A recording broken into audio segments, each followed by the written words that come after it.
Still fresh in my mind, the year is 1993. Matapos magsawa teachers ko sa elementary, sinipa nila ako patungong high school. Bago na mga classmates ko, bago na ang schedule. First day of classes sa flag ceremony, nakikinig sa disma ng Bone Thugs and Harmony. And here comes dumadating mga seniority, sabay sunggab sa bago kong polo. What is my G?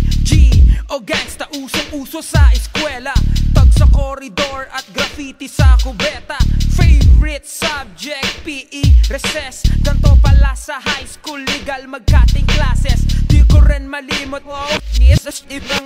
dito rin sa high school unang nakascore. At pag may CAT formation, feeling ko ay nasa hell. Buti na lang pag recitation, laging saved by the bell. High school life, high school life, high school.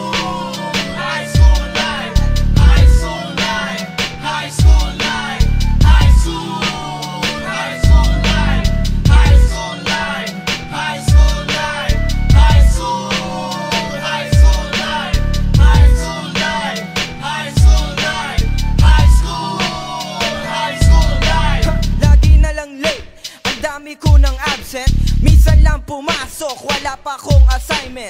Sa aking pag-aaral di masyadong dedicated. Mas okay maglakwatsa o manood ng X-rated movie, mag-arcade o mag-stroll sa mall. Sa 4 na taon hindi man lang nag-honor roll. Sa eskwela, sa bahay, hindi ka maka-epal. Parent needed na naman, sabi ng aming principal. Sa tuwing periodical test, para kung may stress, niwalangan lecture, manghiram pa isa mess. Magsindi muna ng yosi para makapag-relax. Wala kong pinasa, pati values ko bagsak.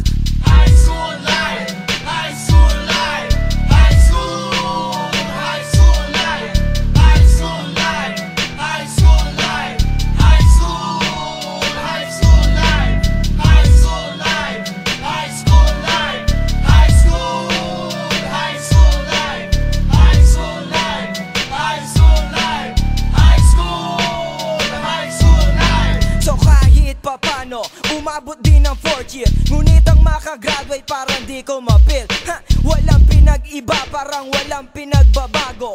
Robor pa rin, lugar ng mga gago. How can I concentrate kung katabi ko basurahan? At pag minalas ka, cleaner ka pa na sambuan. Bagsak pa rin lahat ng mga academic subject. Ang tangi kong pag-asa'y mabigyan ng special project. Kailangan magsumikap para makabawi, kakayanin ko to.